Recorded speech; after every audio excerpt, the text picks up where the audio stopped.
जय हिंद, जय भारत। मैं रेबल सदानंद पते। आखिर वो शुरू हो चुका है जिसका हमें अंदेशा था।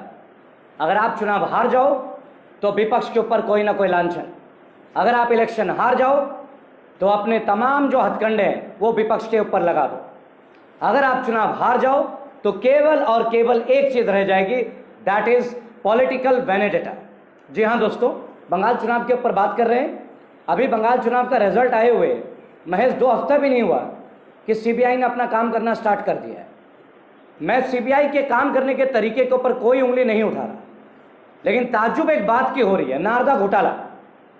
आप लोगों ने सुना होगा नारदा घोटाला, एक ब्राइबरी केस जिसमें कई सारे लोगों को अभियुक्त बनाया गया था। 2014 में एक केस रजिस्टर्ड हुआ था हाई कोर्ट के ऑर्डर पे, सीबीआई इन्वेस्टिगेशन हुई थी 2017 में। मैं आपको नाम बता रहा हूं दोस्तों, 14 लोग, एक आईपीएस। उन 14 लोगों में मदन मित्रा, मुकुल रॉय, सौगत रॉय, सुल्तान अहमद, इकबाल अहमद, काकोली घोष, प्रसून बंदोपाध्याय, शुभेंदु अधिकारी, ये नाम अच्छे से सुनिएगा, शुभेंदु अधिकारी, शोभन चटर्जी, सुब्रत मुखर्जी, फिराद हकीम, अपर ऊपर आईपीएस सैयद हुसैन। फिराद हकीम को आप अच्छे से जानते होंगे, शहरी मंत्री, कलकत्ता के मेयर, ममता जी के राइट हैंड्स, टीएमसी के कद्दावर नेता, तृणमूल कांग्रेस के।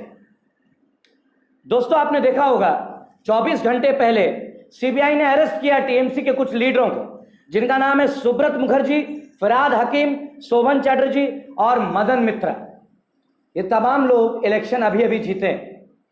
ये जो चुनाव आपने देखा 2021 का, मैं नाम दोबारा बोल रहा हूं, सुब्रत मुखर्जी, फिराद हकीम, शोभन चटर्जी और मदन मित्रा, और इनके ऊपर नारदा घोटाले का ही आरोप है। सीबीआई के विशेष निगरानी में बुधवार तक इनको रखने का परमिशन दिया गया। पहले हाईकोर्ट ने इनके बेल को भी रिफ्यूज कर दिया। सीबीआई कोर्ट ने इनको जमानत दे दी थी, पर कलकत्ता हाईकोर्ट ने तत्काल प्रभाव से जमानत पर रोक लगा दी। छोटा सा एक सवाल है, मैं ये प्रश्न नहीं करूंगा कि फिराद हकीम को क्यों अरेस्ट किया गया, मैं ये नहीं जानना चाहूंगा कि मदन मित्र को क्यों अरेस्ट किया गया, या सुब्रत मुखर्जी को, या शोभन चटर्जी को। मेरा केवल एक प्रश्न है कि जो ये स्टिंग ऑपरेशन हुआ था 2014 में, जब ये केस रजिस्टर्ड हुआ था, तो शुभेंदु अधिकारी और मुकुल रॉय, आपको समझना होगा, मुकुल रॉय बीजेपी के कद्दावर नेता, लेकिन ये जन्मजात नहीं है बीजेपी के लीडर। ये अभी अभी हाल फिलहाल में 1 साल पहले तृणमूल कांग्रेस से बीजेपी में आए हैं, समझना होगा आपको। और शुभेंदु अधिकारी तो जुम्मा चुम्मा 2-3 महीने हुए। शुभेंदु अधिकारी टीएमसी के कद्दावर नेता, जिन्होंने अभी ममता बनर्जी को इलेक्शन में हराया। आप समझ रहे होंगे, आप सुन रहे होंगे मैं क्या कहना चाह रहा हूं। तो मैं सीबीआई के काम करने के ऊपर कोई प्रश्न नहीं है। सीबीआई के तमाम अधिकारियों को केवल एक सवाल पूछूंगा कि मुकुल रॉय और शुभेंदु अधिकारी, आखिर इनके लिए डिस्काउंट क्यों और कैसे ये बाहर है, और बाकी फिराद हकीम और सुब्रत मुखर्जी, शोभन चटर्जी और मदन मित्रा, केवल ये क्यों अरेस्ट होते हैं, केवल ये क्यों पूछताछ के लिए बुलाए जाते हैं।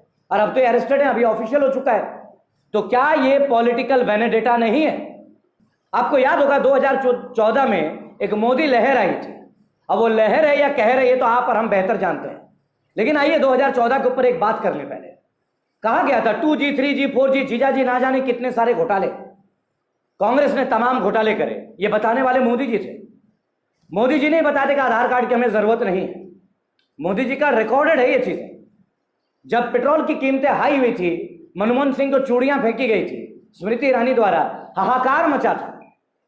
गाय भैंस को लेकर सड़कों में लोग तैर रहे थे दिखाने के लिए, विरोध जता रहे थे। प्रॉब्लम तब होती है जब कथनी और करनी में फर्क आ जाए। प्रॉब्लम तब होता है जब चरित्र और चित्र में फर्क दिख जाए। यही हुआ है भाजपा के साथ।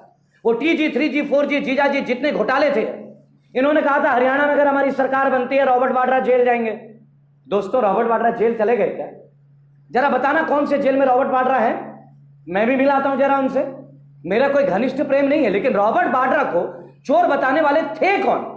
भाजपा के लोग। 2G, 3G कोयला घोटाला बताने वाले थे कौन? भाजपा। ये कौन लोग हैं जो आरोप लगाते हैं लेकिन आरोपियों को जेल में नहीं डालते? ये कैसी पॉलिटिक्स है और ये कैसे पॉलिटिशियन है? आरोपी नाम बता देते हैं कि कांग्रेस ने ये किया, कांग्रेस ने वो किया, अखिलेश जी की सरकार ने ये किया, समाजवादी पार्टी ने ये किया, बहुजन समाज पार्टी ने ये किया। आखिरकार भाजपा की रीढ़ की हड्डी कमजोर है क्या? ये ऐसे लोगों को जिनको ये मालूम है कि घोटालेबाज हैं, चोर हैं, ये भ्रष्टाचार में लिप्त हैं, ऐसे लोगों को भाजपा वाले अंदर जेल में क्यों नहीं डालते हैं?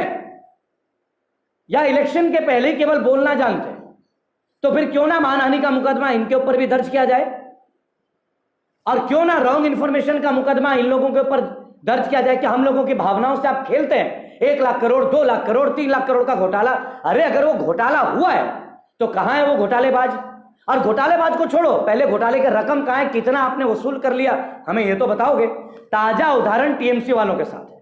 तृणमूल कांग्रेस अभी इलेक्शन हार गए, मुंह दिखा नहीं पा रहे हैं। अमित शाह जी ने बोला था कि हम 200 से पार सीट लेंगे, तो 100 की गिनती में नहीं आ पाए आप। कितनों की तो जमानत जब्त हो गई। बाबुल सुप्रियो हार चुके, कौन नहीं हारा? आखिरकार कौन नहीं हारा, है ना? लेकिन क्या इसका मतलब यह होगा कि देश की राजनीति अब बदले की राजनीति से चलेगी? देखिए दोस्तों, अगर फिरहाद हकीम गलत हैं, अगर मदन मित्रा गलत हैं, सजा दीजिए। लेकिन रॉबर्ट वाड्रा का क्या, जो 2014 के पहले से मोदी जी सबके सामने बोलते आ रहे हैं, हरियाणा में भाजपा बोलती आ रही है, मनोहर लाल खट्टर की सरकार बोलती आ रही है, क्यों नहीं रॉबर्ट वाड्रा जेल गए? प्रॉब्लम केवल ये हो जाती है, तब हो जाती है दोस्तों, जब हम लोग ये देखते हैं कि ये केवल एलिगेशंस लगाते हैं और हाँ, ये परेशान बहुत करते हैं। किसान आंदोलन शुरू हुआ तो किसानों को नोटिस, इनकम टैक्स का छापा, कोई एक्टिविस्ट कुछ बोले तो तुरंत ही उनको उठा लो।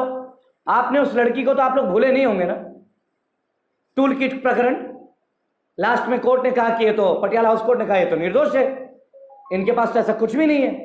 लेकिन उनको कैसे हैरेस किया गया, कैसे उनके परिवार वालों को डराया गया। और अभी अभी एक नया व्हाट्सएप में मैसेज आ रहा है कि प्रधानमंत्री के बारे में और किसी बारे में कुछ बोलेंगे तो इस नंबर पे अपना इनका डिटेल भेज दीजिए, वीडियो भेज दीजिए। क्या डरा के मानोगे क्या? हम भारतीय हैं, डर हमारी फितरत में नहीं है, हमारे जहन में नहीं है। और अगर कोई हमें डरा के जीना चाहता हो ना, तो वो अपनी गलतफहमी निकाल ले।